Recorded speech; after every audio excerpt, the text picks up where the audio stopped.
काल महाकाल देवों के देव महादेव, मैं अपने शिव गुरु के चरणों में प्रणाम करती हूँ, मेरा प्रणाम स्वीकार हो। मैया भवानी दुर्गा महारानी के चरणों में प्रणाम करती हूँ, मेरा प्रणाम स्वीकार हो। शिव के साकार आदेश वर्ण श्री साहब हरिद्रानंद भैया के चरणों में प्रणाम करती हूँ, मेरा प्रणाम स्वीकार हो।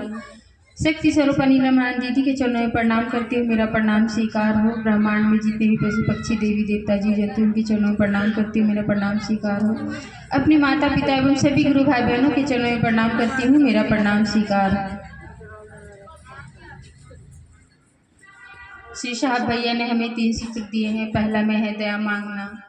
दया कैसे मांगेंगे, बहुत ही प्रेम भाव से कहेंगे, हे शिव आप मेरे गुरु हैं, मैं आपकी शिष्या हूँ, उस शिष्या पर दया कीजिए। दूसरा में है चर्चा करना, किसी अनजान व्यक्ति से बताना है कि हे भैया हे दीदी हमने शिव को गुरु बनाया है, शिव मेरे गुरु हैं और आपके भी गुरु हो सकते हैं। तीसरा में है नमः शिवाय, सांस लेते हुए नमः और छोड़ते हुए शिवाय से अपने गुरु को प्रणाम करना।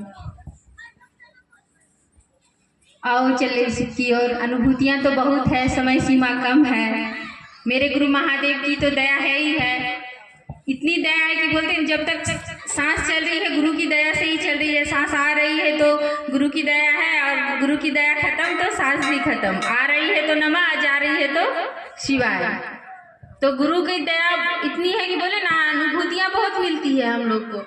उससे सब अनुभूति देखिए, एक है कि 2 साल पहले 3 साल पहले हम नया घर लिए तो हमको पता नहीं था कि चेंबर का टंकी का क्या हालात है ना।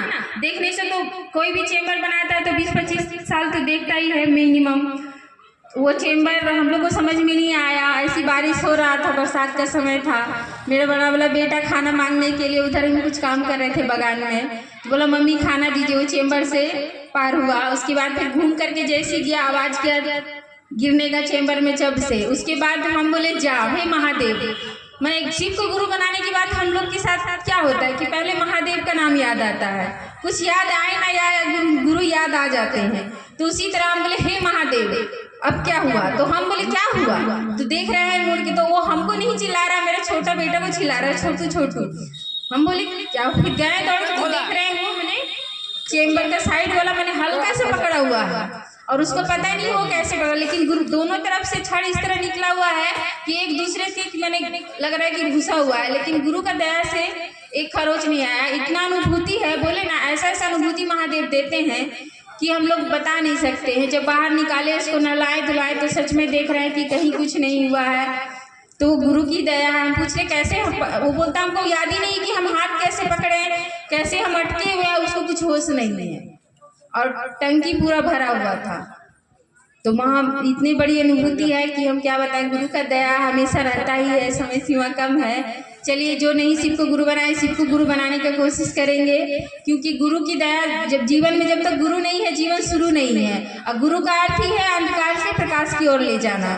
और जो हमारे भगवान के रूप में तो हमको सब कुछ मिल रहा है ना। महादेव को गुरु बना करके देखिए, जो हमारे लिए सही है अच्छा है वही हमको मिलेगा।